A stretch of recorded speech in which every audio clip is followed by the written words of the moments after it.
The content you're about to hear is a part of a paid programming segment. The views, opinions, and statements expressed belong solely to the sponsor and do not reflect those of Podcastic or its host.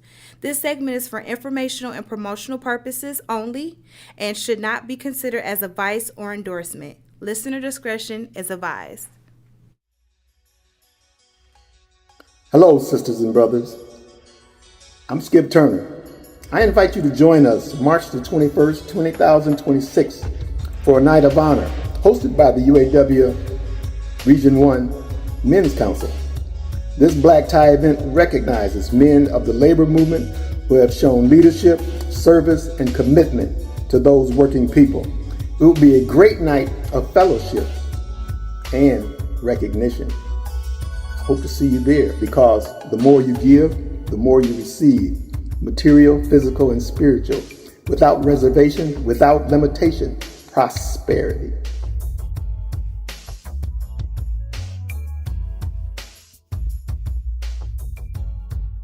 This is what we do featuring.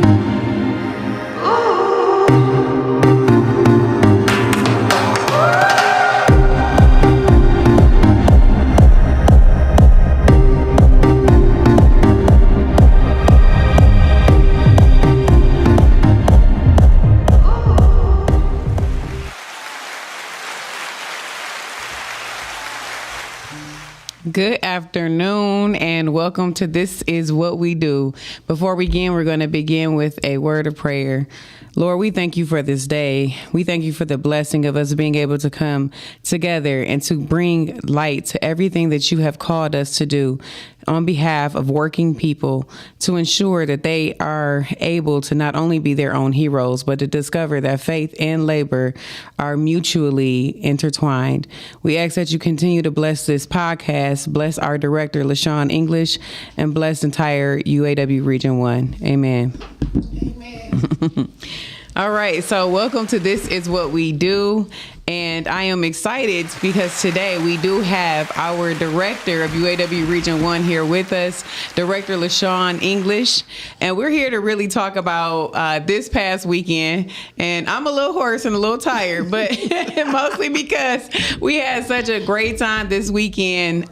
The UAW Region 1 Women's Council, of which I am the liaison for. I'm also the UAW Region 1 CAP coordinator and the liaison for the retirees, and also the CAP Council as well. And we were really, really excited and grateful to host this unbreakable UAW Region 1 Women's Conference. And so I want to begin by having Director English introduce herself. And then let's talk a little bit about, what not only inspired the theme of Unbreakable, but how we really kind of embodied it too this weekend. Hello, everyone. Make sure y'all call in. Please call into the show because I know you guys got questions for us. Right? Yes. I am LaShawn English. I am the director of the UAW Region 1. This weekend was great. Yes, it was very good. It was good. Yeah. One of the things that I do love about that, we have the ability to create things and see it come to fruit. It was just like, I didn't think I was going to get some energy from this weekend, but I really did. And that Unbreakable. Yes. I think every part of it had some kind of meaning. It did. Into the morning session with Sabrina. Yeah. And then into the Rosie. It was just like phenomenal. And Karen, I just, oh my God. So, yes. And it shows that women, we have a lot of things that make us breakable, but at the end of the day, we're unbreakable. Yes. That was amazing. That's what I thought I loved about the women's conference this weekend. Yes. And we got affirmations right in the moment, right? Oh, yes. I love doing the open mic because that really, it displayed what the members learned and the insights. Because Rosie Day, the Michigan Rosie Day, where we were able to meet the Tuskegee Airmen, yes. Some original Rosies as well. We went all the way to Lansing. And it was really it was a pivotal moment of reminder because most people don't realize that the event was highlighting women in manufacturing. So there were other women working in non-traditional sectors, skilled trades women like the director, and our director spoke. And so do you want to share a little bit about what that moment meant to you, to really go up there and speak, not on behalf of our membership, but really as a woman in trades as well? First, I want to get a shout out. What's up, Rob? What's up, Rob? We see y'all watching. Thank you guys for watching. That's a good thing. You know what? It was surprising because I wasn't expecting that when we went to the Rosie, kind of what was going to happen. But then the way the show leaded out, talking about women in manufacturing, it was kind of amazing because 3 women, for 4 of us, all basically that spoke were from trades. Yes. And another pipe fitter, plumber was there who was talking. So what surprised me is that when I stated in meeting the Tuskegee Airmen and the Rosies, one of my highlights was the one that was 106 years old, I think she was. And she wanted to sit up there and say, hey, she wanted to talk. She wasn't sitting down. She had memory. She actually had a smartphone. So I thought that was kind of cool at 106 with technology. That was amazing. But I think one of the things was that I stated during my speech was that women, we are Rosies. Every last one of us, we are Rosie. Yep. And even though just because we're in construction or whatever, that all of us need to continue going in all different fields, right? Don't let nobody tell you no. Yep. So with the Unbreakable this weekend, it felt like, no, I don't want to be told no. I've been told no thousands of times. It's not your turn.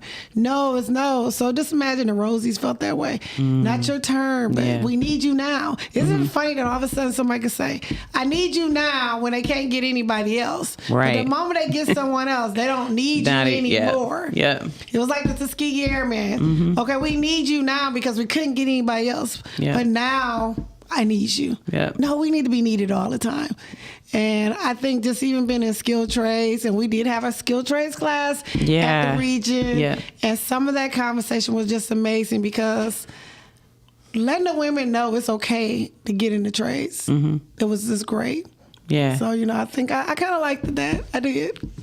So speaking of those kind of moments, can you share a moment that really affirmed that there was breakthrough and transformation this weekend that some of the delegates actually shared?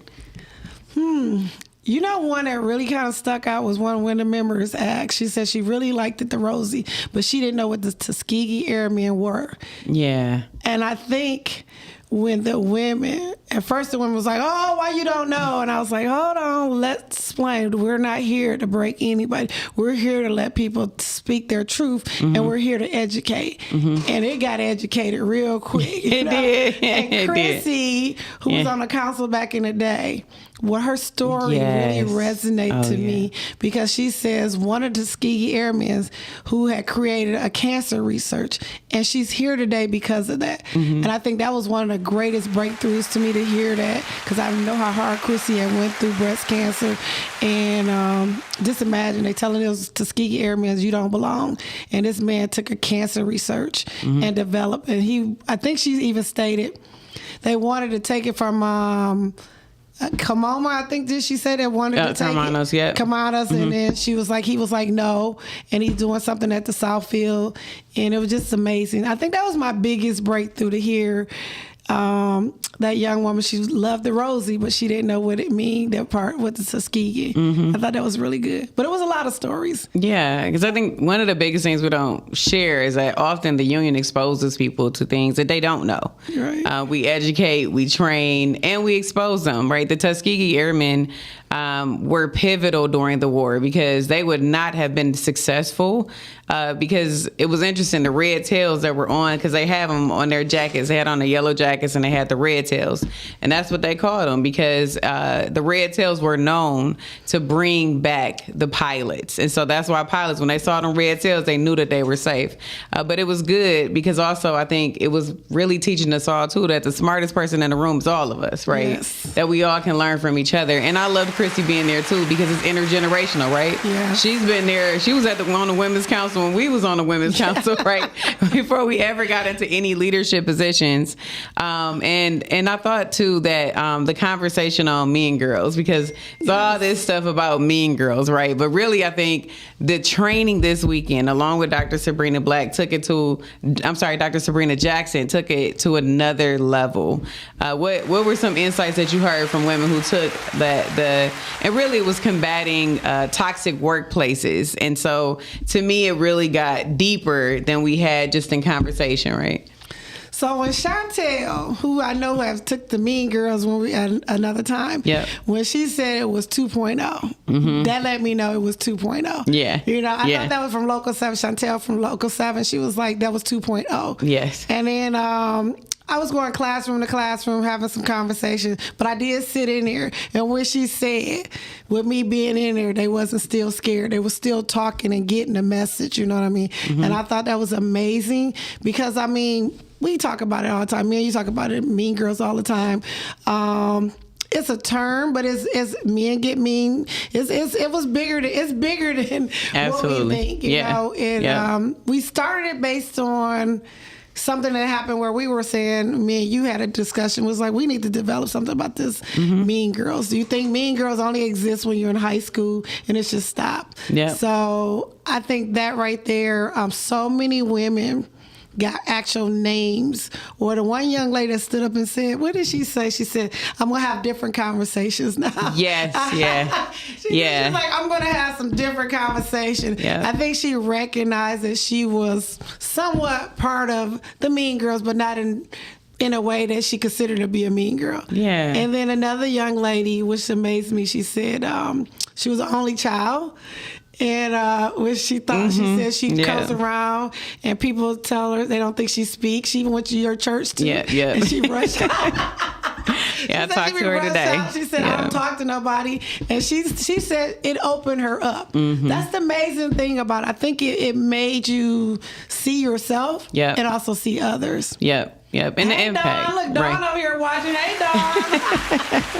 Yeah, and it did. The young lady, and she was, as a follow-up to what you were saying, she was saying, so she said, and it's what all of us do. You hear things that people say. It could be gossip, it could be anything, right? And then it almost makes you shut down. So you walk in, you aren't smiling, you aren't interacting with people because you just feel like everybody's against you. And she was like, considering that if I was to respond differently, open myself up, just smile and be who I am, might create a different work environment. She's like, that was so powerful to me. Yeah. And I thought it was too, because so it's she like, spoke to you at church today? Yeah, we talked more today. Yes, she did. She came and saw me. Yeah, she came and saw me. Yes, absolutely. Because to me, the class really got at to what's really impacting people. You don't really know that, like, saying hi to someone, giving them a hug. Remember, you started this day 2. You had us give each other affirmations and hugs. Yes. And people don't realize, like, connection makes a big difference. And I do want to shout out and let y'all know y'all can call in. This is a live call-in show. You can call 810-560-0658 and ask any questions. We are definitely open to it, and we are a really open, engaging region, I would say. Hey, Linda Fletcher, I need you to call in. I see you. Oh, yes. We want to hear your experience. Yes. How it was. And then, we want to hear some real life experience. Anybody that attend the conference this weekend, we would love for you to call in because we want people to know. Because, again, this was created, a weekend thing. It was a lot that was packed in a weekend. I'm going to be honest. It was a lot. It was a lot. It was. Especially doing a trip to Lansing. But it was beautiful to see, too, because there were so many people reaching out because they wanted to go to the Rosie tribute. That, to me, was cool because it really shows, like, people are interested in not only just honoring the Rosies of today, but also the Rosies of yesterday, right? Because they are the people of which we stand upon.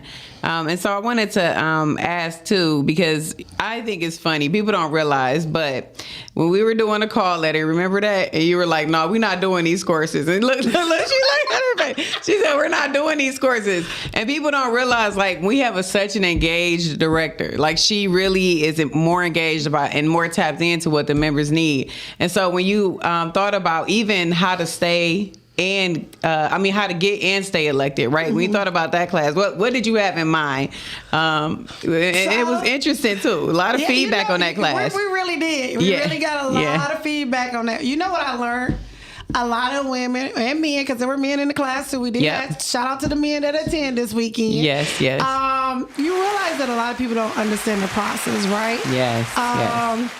People want to run for office, and then other people sit back and they'll just say, "Oh, you didn't do this, or you didn't do that, or you did this wrong, or how does it even get started?" Yeah. And a lot of times, people in leadership assume when you ask these questions that you're coming for them. So instead of embracing our brothers and sisters, we tend to give them information that's not very helpful sometimes, or not lead them in the right directions. Today I just had a conversation with a young woman who is on our election committee over at 1264, and she was like, "I ain't never had to read the Constitution this much," and all the time. Her name is Kim Blake, if she watching. But Kim said, "I never had to read the Constitution because you used to always do this for me, LaShawn. When you were the president, you'd be like, look on this article." So she's learning that, right? But the funny thing is like people. I know sometimes some of us do get busy, but having those women and men in there understand what they need to do. Yes. Just putting a bug on there, people don't tell them that. You hear you don't have a union bug, but they don't know what that means. Yeah. Our membership don't. How to stay elected, how to brand yourself. I thought that, so many people, ladies left out there, was like, I was going to run. I'm just running for a trustee, but this helped me. And one young lady, she's been running for quite a lot of things, but she said after taking that class, she realized why she's never got elected. And it changed her view of how she's doing things moving forward the next time she do run. Because one of the questions was asked, why? Yep. The why. Yeah. The why. Yeah. So sometimes people just talk you into run. You got to really want it. Yes. So I think when we were choosing that, to me was more of a something, a care of love, like saying people want to run, but they need to know. Yes. You can't gatekeep everything. You can't gatekeep everything. Our union can't get better if we do, right? We sure can. We can. The reality of it is that if we don't teach members in our union the information that they need to know, because if we're already here, why should they start down here? Yeah. I always say that because it makes no sense. Our union movement can't continue to evolve and get better and better and more strategic, right, with even the best people, because we are preventing them from gaining that access to information. And I shared during the class too, I was like, you can give somebody the same playbook. You can give them your absolute playbook, and they still not going to do it the way you do it. So I don't know why people hoard information. That's true. That's true. It makes no sense. They're not going to, there's only one you, just so you know. Yes. There's nothing to fear.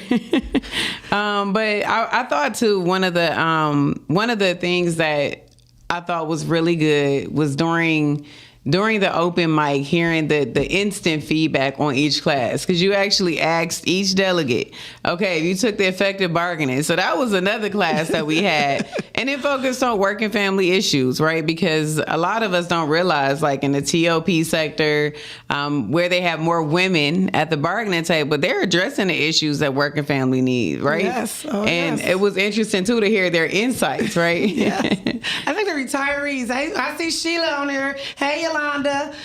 Sheila, call in and let us know what you felt about the conference also. Yes. But the retirees, they were bad. They were really good at bargaining and effective. So I heard they went on strike. They was about to strike the company. And the one girl, remember, she said, I didn't like them being she did not like management. And if you on the show, I played management with you, I enjoyed it. Yeah. But that one girl, them retirees told her a whole new concept. They met an impasse that she ain't never said. Yeah. And I thought that was so amazing, because what we did this weekend was bringing in new members, the retired members, yes. people who've been there for a long time, Yeah. and we merged all the knowledge together to actually feel together, to hear each other's issues. Because the retirees like, what is up with y'all? Why wouldn't that wouldn't happen when we were back in the day? And the new people like, well, so it was so to see the interaction of that. Yeah. It was just amazing. You know what I mean? And it was. It's like, I'm gonna be honest, I don't know if I could have bargained with them retirees the way they was.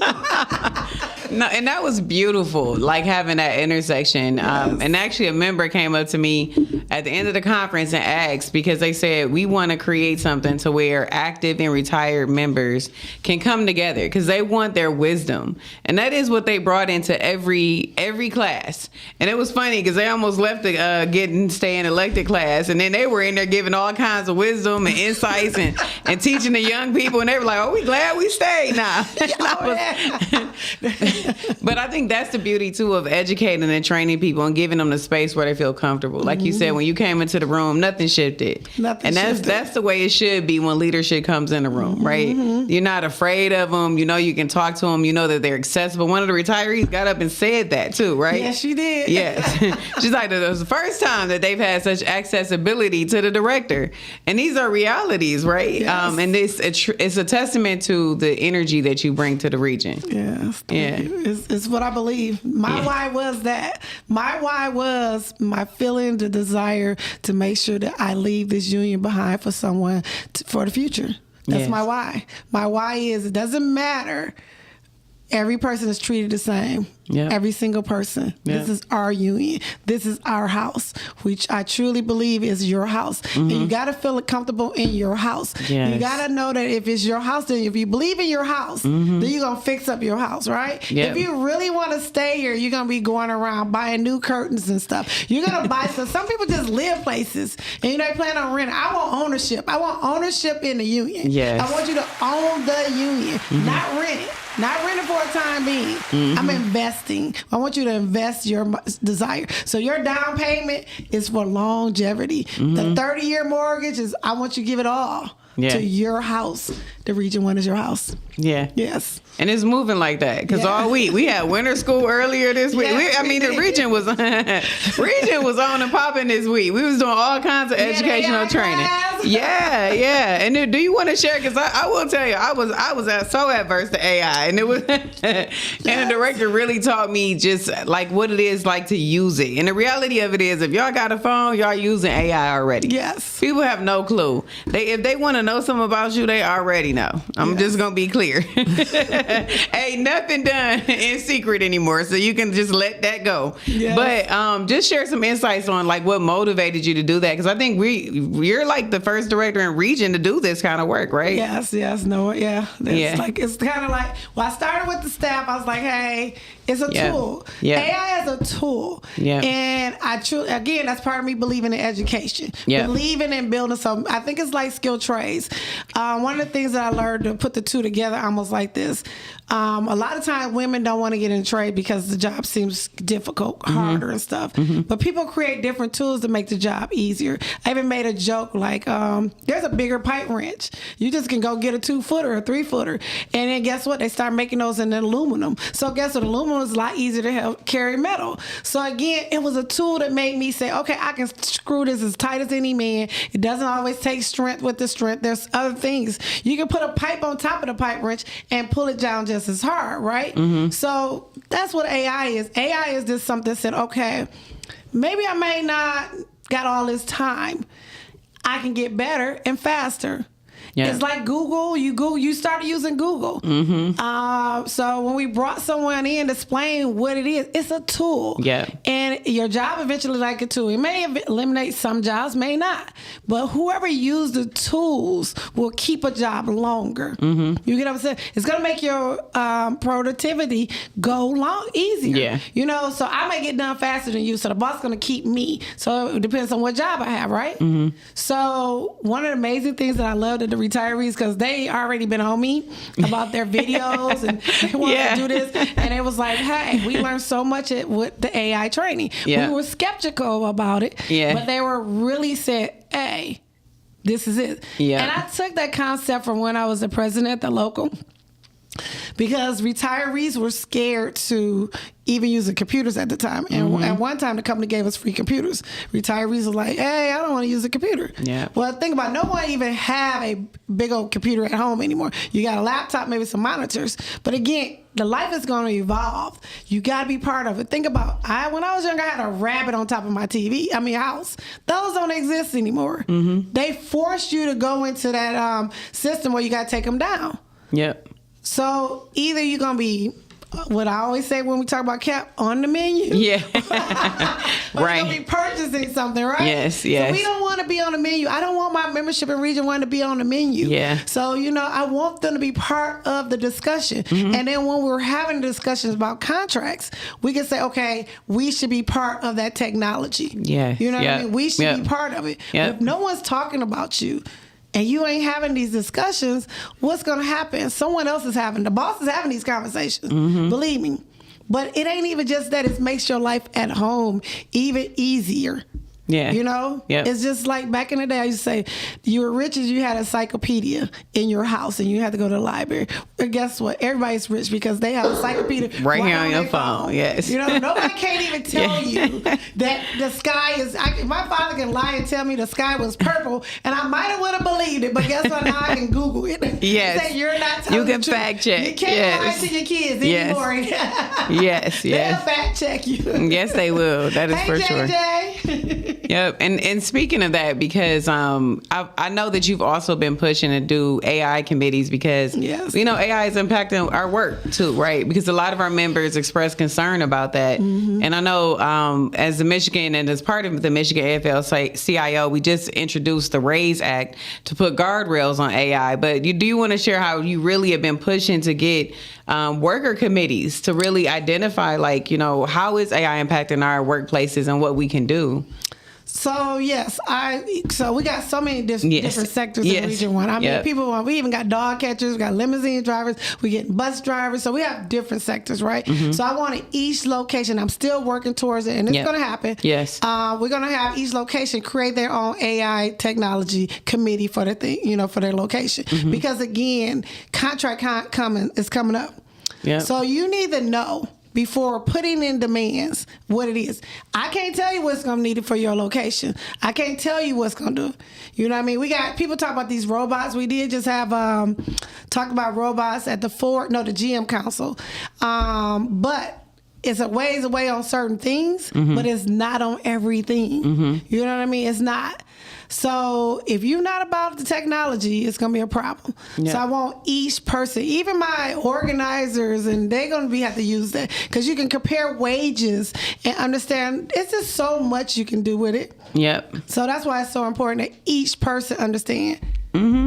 Yeah, especially because we know as technology evolves, no different than the Industrial Revolution. We think technology today, but technology back in the day was just when you went to the assembly, when they transformed it to the assembly line, because it didn't used to be no line. And then you had even the evolution of technology as it pertains to robots that we see now today in the work site that were new, 15 years ago, but now it's a commonplace for us, Yes. right? But think about how long a factory at one time. I'll use up my stamping factory. When I first got there, they had 6,000 people. Before that, they had 10,000 people. That place is down to 1,200 people to run that place. So because of technology. So technology is going to happen. So AI ain't nothing but a tool.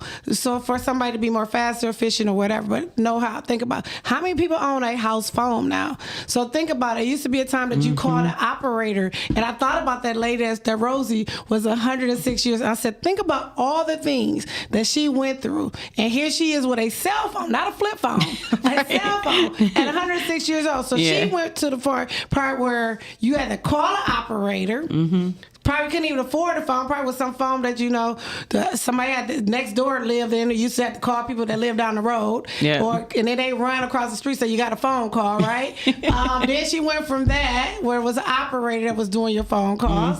Then probably went for there. We had caller ID, where you had to break. Then it was the two-way calling. Imagine this, the two-way calling. Yeah. That was like a event. You was like, hold, yes. Yeah. So all these are different tools that's going to evolve. So imagine. There's nobody making typewriters anymore. But if you used to be a typewriter person, that was a union job. Yep. It's gone. Yeah. So how do you create the technologies and keep them to be union jobs? Yes. Yes. Because there's many jobs on the other side of technology, but we have to do the work to negotiate and make sure that, like you're saying, that we are the ones that are actually leading those jobs. And Dawn says something on it. She says, we need to convince America AI is going to hit all areas, not just blue collar. Americans can combat AI coming in particular areas. We need lawmakers to step up as well. Absolutely. And I do believe that the RAISE Act does a lot in terms of just putting guardrails on technology. While it also understanding that, AI is here and it is something that we're using, and there are jobs on the other side of it, but it's kind of like the New Deal. We gotta train our workers for the new jobs, right? Yes. We got a call in? Yeah. Oh, Ashley got it. Go ahead. Hi, caller. Can you state your name? Sheila Holmes. Hi, Well, now, Sheila. How you doing? I know y'all didn't summon me to call it. Yes, we did. Yes, we did. And we knew you was going to do it, too. Okay, listen. I love y'all. I love y'all. Listen to me. This weekend was fantastic. And the majority of the training events that have been at the region has been fantastic. I started it was Chrysler back in 94. And I was involved immediately because I came from a union family. My parents worked for GM. So I was introduced to the union as a child. So I got involved quickly. And what I can say from that time frame, from 94 all the way to 2012, I can honestly say there has not been a regional director like Director LaShawn English, and what she has presented to this membership have made opportunities for people to continue to educate themselves, and I absolutely appreciate you. So let me say that first. And what you are saying, I do want to say to those that are listening, I absolutely believe it when she says that this house is your house. Yes. I feel like that within the training. And Ashley, you have been instrumental in that as well, with making that come to fruition. Now, this past weekend, the women's conference, being that I am a retiree, union is in my blood. It has afforded me my livelihood, and I'm very grateful to God for that. And I also enjoy helping people, and that is the reason why I do stay involved. And I try to bridge the gap between retirees and active workers, and you do. To see women come together collectively on one accord. Man, we have so much power that can be advertised, and the things that you all are doing is finally making people see and think that, you know what? Yeah, I can do this and I can do that, because it ain't no secret. I'm going to keep it real. It was always the good old boys game, and you saw in leadership, you saw mostly males. You didn't see a lot of females. But that tide has changed, and it needs to continue turning. That Mean Girls class, everyone should do that at their local. Everybody. Yes. The And shout out. retirees did say that to me. They said, y'all need to do this to every union. Yeah. Yeah, that Yeah. needs to be done at every local.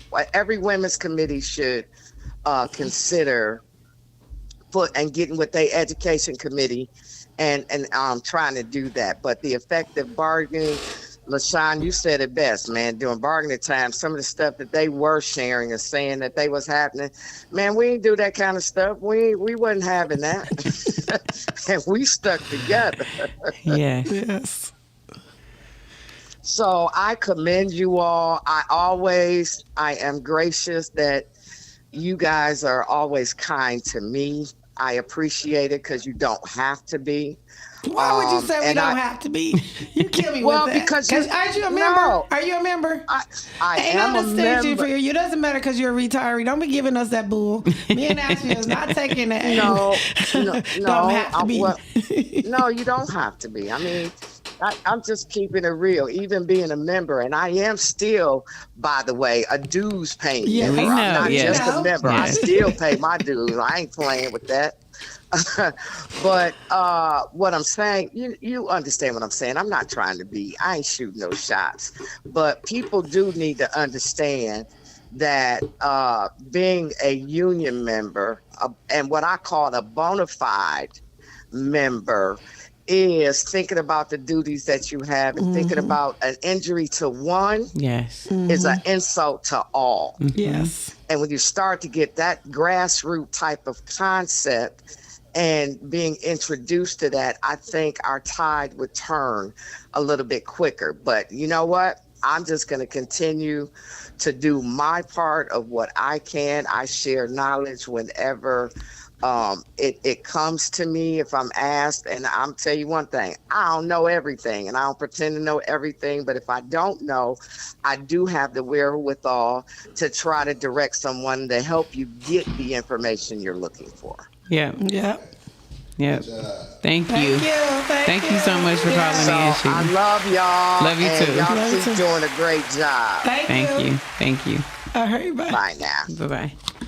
And I do want to shout out Nina and Bella from Futures Without Violence, because they taught the class. And I think they really got us to understand, again, like, you know, not speaking to someone or not standing up for someone in the workplace can make them more susceptible to violence at home, to bullying, whether it be in their family, work environment, or, you know, at home, maybe with a spouse. And so I think it really got people to understand the impact of it, right? We went from just talking about, you know, just a mean comment and a whole bunch of girls kikiing at somebody to like, what's the actual impact when that member goes home? And I think that really hit home with a lot of people because it's like going from just surface to really, what is the impact Right. when we do these things, right? And you know, in the class, somebody said when it's the men, the impact is that they either come in and kill people. They do. It was Yeah, they like, do. You Yeah. know, suicide was one, but it was also on the other one. And it was amazing to see on that board. It was like, it could be one incident, it could be an issue, it could be a series, but it was so many different things on that board. But that was something that it does set home. It's like, it doesn't matter. Yeah. You just shouldn't do it. Yeah, yeah, and relational aggression, because they made that point too. It's not just girls. It's humanity, right? We're taught to compete instead of to collaborate, and so that is what breeds all of this animosity that really doesn't yield anything, right? But one of the other things that I did want to talk about today was the conversation between you and our endorsed candidate for Attorney General, Karen McDonald, because that conversation, I think, was the perfect culmination of the weekend. So what was the highlight of that conversation for you?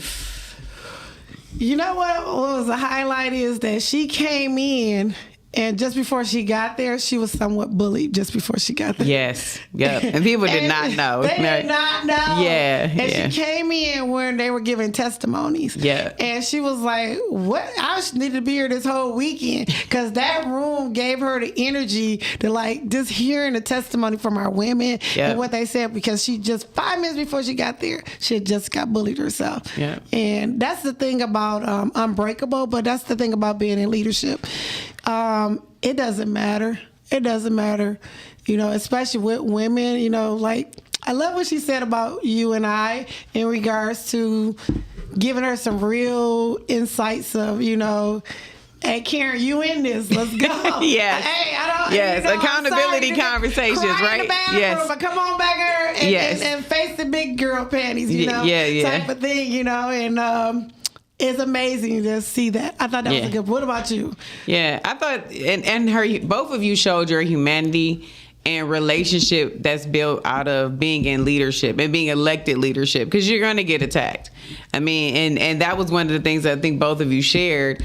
But then I think what came out that I thought was beautiful was that both of you shared how you did not do wrong by the people who wronged you. Right. That was transformational, because I think people needed to hear that, because you get those opportunities, right? To where you can wrong someone, but having the ethics and the heart to pray for people who do you wrong, that was, I think, transformational. Yes. Right? Oh, yeah. To pray for someone that do you wrong is good. Yeah. But to continue to go doing the work. though. Anyway, yeah. Anyways. To show up anyway, to be show up, resilient. that's the thing, to show Yeah. up even when somebody knocks you down. Yeah. Even when somebody bully you. Even when somebody, to show up like she did, or me. Because Yes. again, Yeah. to continue to do things,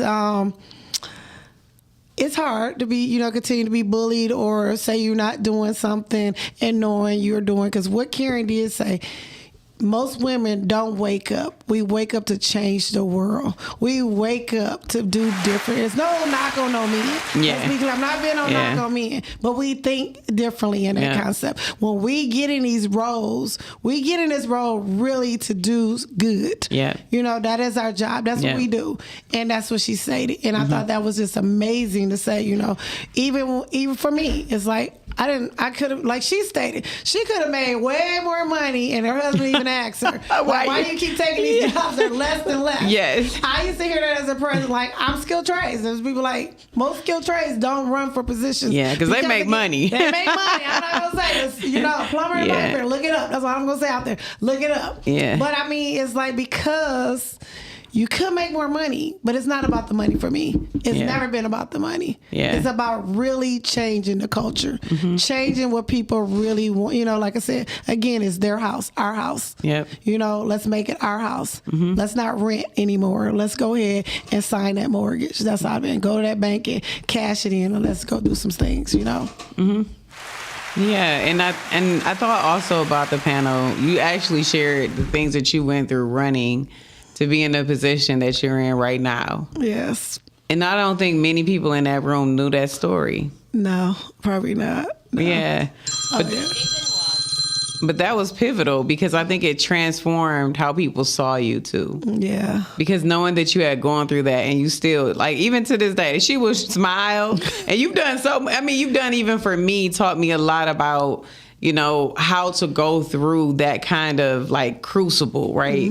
Where people are coming up against you, and you had it way worse. Oh God. Yeah, yes. yeah. I shared that Kennedy one time protect me. He didn't even really know me. He was like, "Hey, slow down, man. You don't even know that woman like that." He's like, "You just said all these horrible things, you know." And yeah, you bring your strength in there because you really do believe God have a plan for everybody.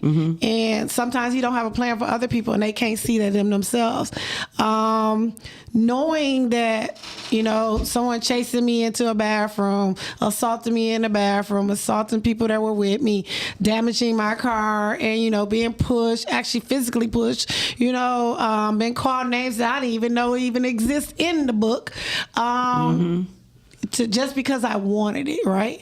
Just because I wanted it.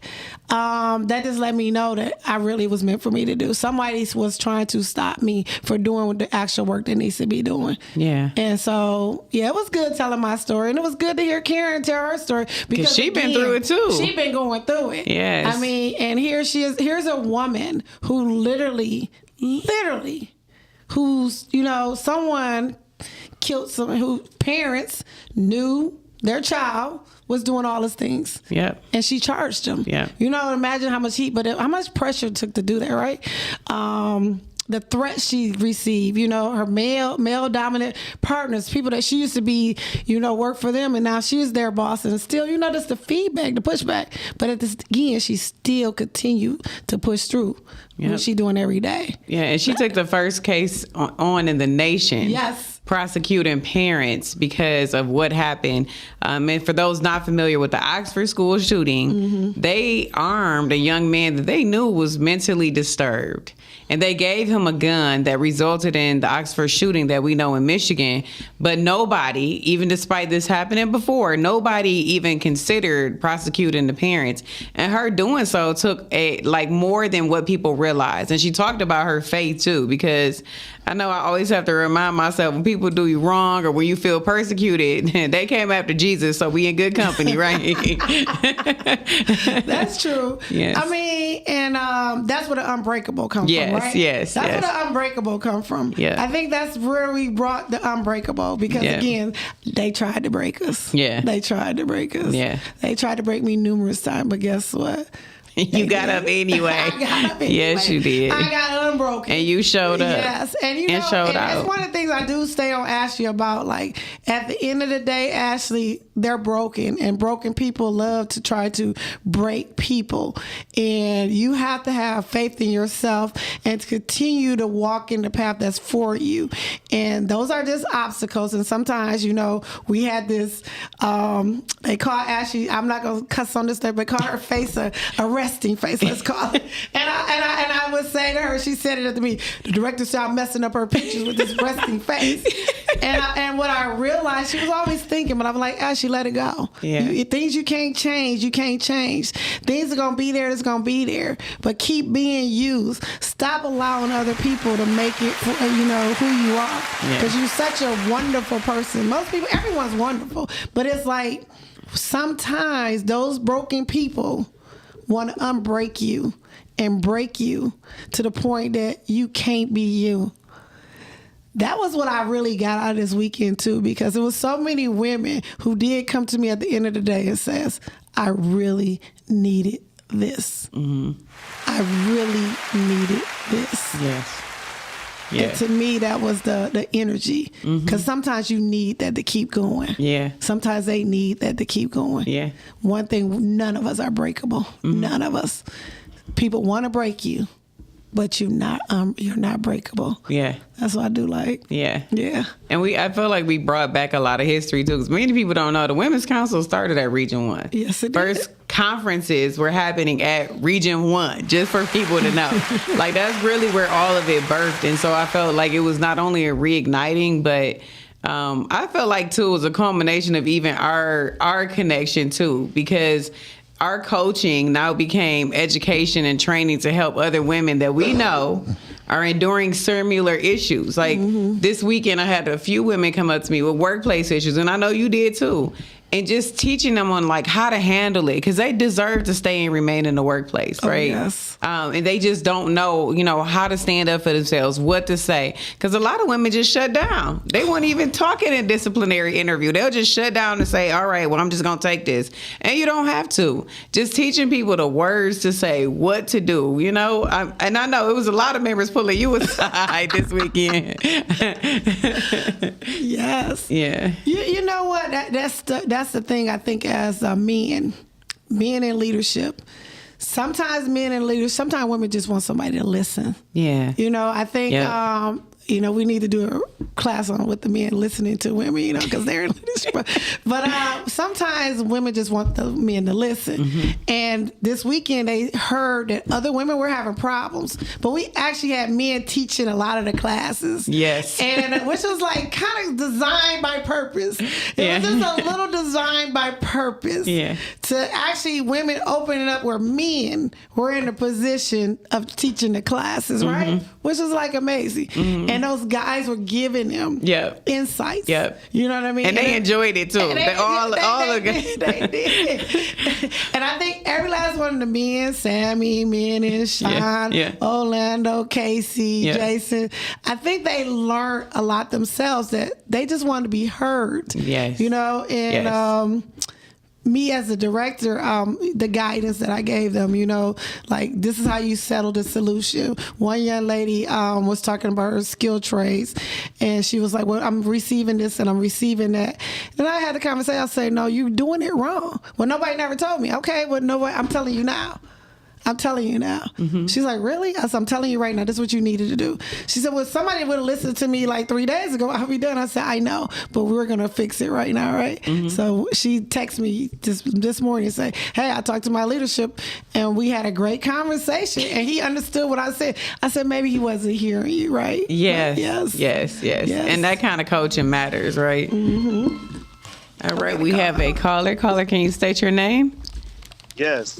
Good afternoon, everybody. This is Derek Mays. Hey, how you doing, Derek? Beautiful, beautiful, beautiful. I was just calling in to give my best to everybody on the panel. Thank you. Thank you. You're welcome. You're welcome. And Ms. LaShawn Inglis, I wanted to let you know that I do plan to run against you in the upcoming election. Okay. Right? And I just wanted to make you aware of that. Oh, thank you. Good luck. Well, good luck to you. And that's all I wanted to say. Thank you so much, ladies. Thank you. Bye-bye. Yeah, bye. And if that ain't the example of what it looks like.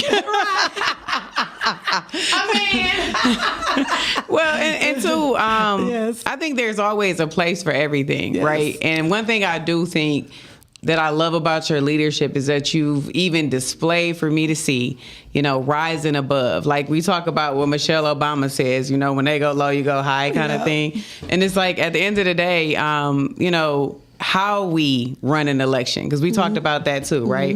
How you run an election actually says a lot too, right? And all I would say is my work is always going to speak for itself. Oh, absolutely, My yeah. work is always going to speak for itself.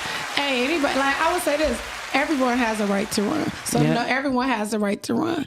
But again, I'm going to always say, I know I'm doing my job, and I'm doing a great job at it. And I'm just going to say, I know we shouldn't just, but like I said, I do my job. And I'm not worried about that.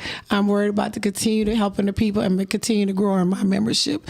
And that's what I do. So you rise above. We know. Like you said, the Michelle Obama is the rise above. It is. It is. Everyone has a right.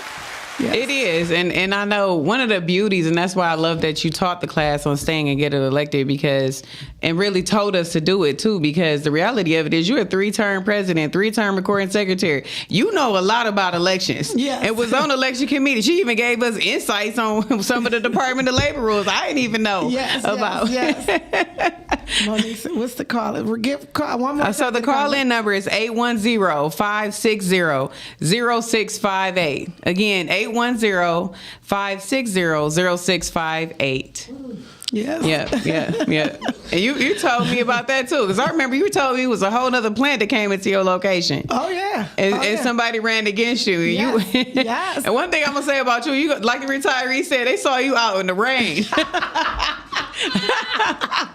So she gonna go there, okay? She's gonna. And what I do appreciate is that you don't leave any stone unturned. You ain't Not supposed ever. to. Not ever. It's not even about the election. I'm saying like you don't leave it unturned, even as it pertains to the members, pushing us to think differently too as staff, because we're used to doing things a certain way. Right. I'm gonna be honest, I'm guilty of it. But pushing us to think about how are we going to be inclusive? How are we going to train? What kind of training we provide, right? Right. Yeah. Oh, you always got to keep doing that. I mean, if you really believe in what you're doing, it don't become work. And to me, this ain't work. Yeah. This is not work. Yeah. This is what I believe in. Yeah. Yeah. What you said the number was again? 8. Oh, there we go. Awesome. Hello, caller. Can you state your name, please? Monique Fuqua. Hi. How you doing, Monique? Hey, girl. Oh, I love you. I love too. ya. I just called to tell you, you ladies are dynamic. I've known you for many, many years, and you've always been knowledgeable and helpful. LaShawn, I wanted to tell you part of the reason that I became a tradeswoman is because I met you many years ago on the Women's Council, and you were just not dynamic. You were educated. You were strong, and at that moment, as a younger woman, I was inspired. You know, Black women on trades. It was, that's something to see. And in order for you to see it and be it, you got to see it. And and Ashley, how she has blossomed. You just see women and you like, these girls, I've seen them for many years, and the wisdom that have turned into phenomenal women and leaders, strong leaders. And I thank you both for that. I love you, Monique. I just from the moment that I met you, we used to, and you still do. You always spoke life into me, even to this day. And I just want to say thank you to you too. Thank you, because I'm over here. I'm at work watching you, and I'm like, these are my girls. These are my girls. We're glad you're watching. Yes. I am, and to see LaShawn raised from president to director, and all those years of just perseverance and getting knocked down but still getting back up. To be who you are, you're not just a person that walks the walk, you talk the talk. And that's big. That's big for somebody to say what they mean and do what they say. So I thank you. I really appreciate that. It is. I mean, and just the transformation of how the region is. Now the region has been a safe space. We kind of lost that many years ago, where people couldn't come up to the region. Now it's like everybody's coming there. So people are getting more involved, which it should be. You got all these programs going. It's just awesome to see. And I thank you for that. You have redirected it where members should feel welcome, that's our house, and we should always be welcome to come there. And as our leaders, and as LaShawn being our leader, we can talk to her. It's not, you got to go through channels. You direct, you come, and you support everybody. So I love you, ladies. I thank you so much. I'm so glad to see where you are. Love you, Thank Les. you too. We Thank love you you too. so Thank you much. for calling in. Yes. Thank you. Yes. Thank Bye-bye. you. We had 2 minutes. I think we got 2 minutes or 1 minute. Two. Well, I want you to close out because I think, and I'm just gonna say, like you're my 4th board member that I have worked for, and I believe that you've been the most transformational, not just for me as a person, as a staff member, but equally just seeing a different style of leadership. And so I really want you to close out because I wanted you to like share your reflection of this weekend, but also your reflection on your tenure as a director because you've completely transformed the region. Oh, yes. You know what? This weekend was phenomenal. It was. Yeah. I think people just think that things are not possible. I'm gonna give a quote what the veteran said to me, and they've been around a long time. They said they never seen this region so alive again. They've never seen so many people being here on a weekend. Yeah, that's a testament of how I like to lead. Also, on top of that, it's like I don't know how to say this, but it was just changing things to make it people's house. I mean, you can't believe in an organization if you don't think you're part of it, right? Yes. You can't believe in Yes. it. And I think a lot of people are lost hope. That's why we end up with a membership where we get to vote for the people that's in leadership because people didn't feel like they were part of it, right? So I lead with I'm believing that it is still really your house. And my leadership says that everyone that's with me, I don't force people to change who they are. Yeah. I force them to grow to who we should be. Yes. And I think everybody that's in the union wants to be part of the union and want to be a piece. And I think with me, the staff, and that's there, they also felt that now they can have a say. You know what I mean? Even if it's a little bit, even if it's something. So it's me with my vision, but with the people behind me believing in me and the membership. We have grown. We have changed things, you know. We have changed things how people see the UAW. Because trust me, I'm going to be honest. Everybody's watching Region 1. And believe me, I got so All many the regional Facebook posts directors. every time.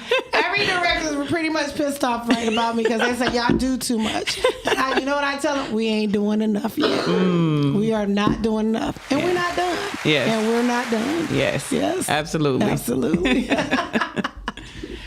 All right. Well, that really wraps up our show. I hope that those who tuned in really got the spirit of Region 1, the fact that it is your house, and that when you come there, no matter what you're encountering, we're going to make sure that you leave unbreakable, that we give you the insights, the tools that you need, whether it's the staff, the director, whoever you talk to, you're going to get that experience and that feeling that you can go back into your work site and not only show up, but also show up for your other brothers, sisters, and siblings. And so I thank you for tuning in to this episode of This Is What We Do, and we'll see you next week at 4 p.m. Thank you. Bye. Bye-bye.